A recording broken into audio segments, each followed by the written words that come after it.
À chaque fois que je survole ces montagnes, c'est toujours la même impression, tu te dis mais c'est magnifique et il faut vraiment préserver cet environnement. Bonjour, je m'appelle Nicolas Plein, j'ai 28 ans, je suis scientifique et parapentiste et j'ai décidé de m'engager pour sauver les Alpes. Ils sont juste derrière nous.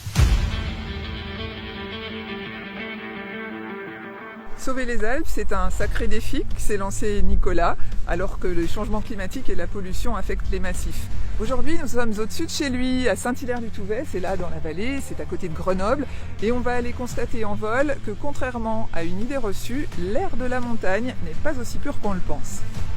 Vas-y, cours. Ah, super, on a vu.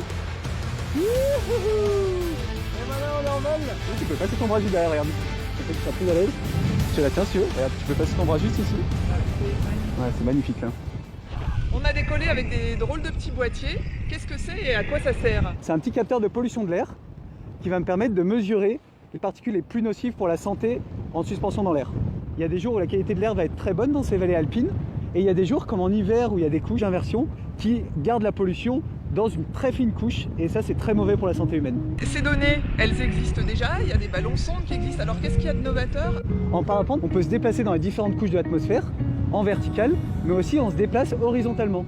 C'est-à-dire qu'on va pouvoir faire des vols assez longs et analyser la qualité de l'air au-dessus des vallées alpines. Et voilà, super. Ah, génial.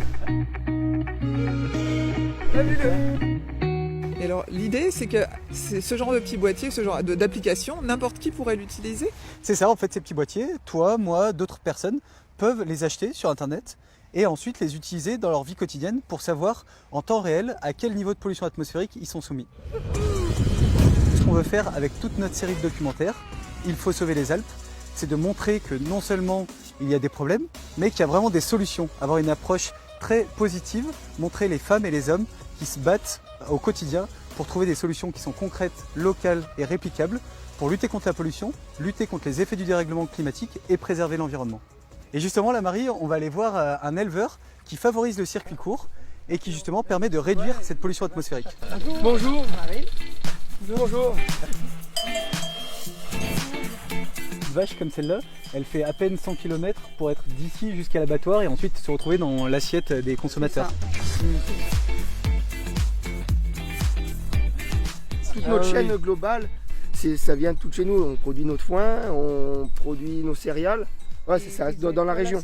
Donc quand moi je vais acheter de la viande en AMAP de ces vaches-là, je sais qu'elle permet de contribuer à faire vivre toute une exploitation familiale, à limiter mes émissions de polluants atmosphériques, mes émissions de gaz à effet de serre, et en plus ça vraiment, du coup ça améliore la santé humaine.